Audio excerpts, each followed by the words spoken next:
La lecture pour ce 13 août 2024 se fera dans 1 Roi chapitre 3, du verset 1er jusqu'au verset 15. 1 Roi 3, versets 1 à 15. Je lis pour vous. Salomon s'allia par mariage avec Pharaon, roi d'Égypte. Il prit pour femme la fille de Pharaon et il l'amena dans la ville de David, jusqu'à ce qu'il eût achevé de bâtir sa maison, la maison de l'Éternel et le mur d'enceinte de Jérusalem. Le peuple ne sacrifiait que sur les hauts lieux, car jusqu'à cette époque, il n'avait point été bâti de maison au nom de l'Éternel. Salomon aimait l'Éternel et suivait les coutumes de David, son père.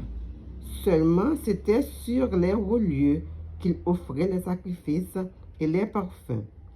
Le roi se rendit à Gabon pour y sacrifier, car c'était le principal des hauts lieux.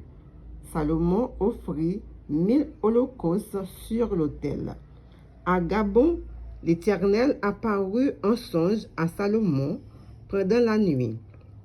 Et Dieu lui dit, « Demande ce que tu veux que je te donne. » Salomon répondit, « Tu as traité avec une grande bienveillance ton serviteur David, mon père, parce qu'il marchait en ta présence dans la fidélité de la justice et dans la droiture de cœur envers toi.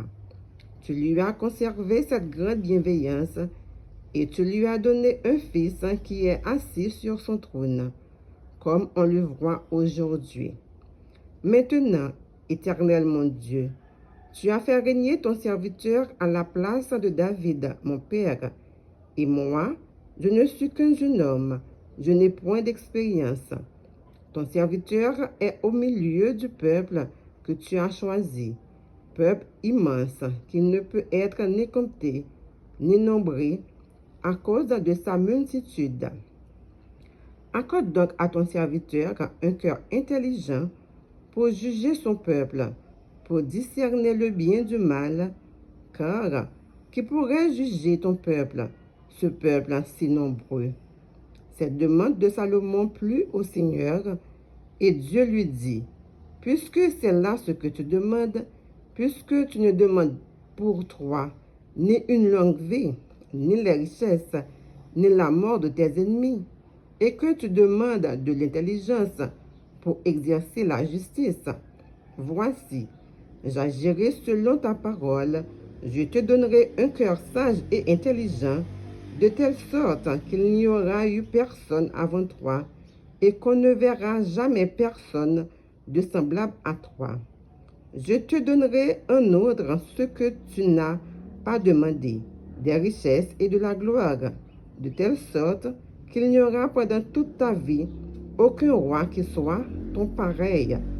Si tu marches dans mes voies, en observant mes lois et mes commandements, comme l'a fait David ton père, je prolongerai tes jours. » Salomon s'éveilla, et voici le songe.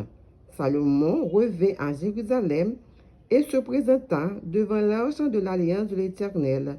Il offrit des holocaustes et des sacrifices d'action de grâce, et il fit un festin à tous ses serviteurs. Parole du Seigneur. Amen.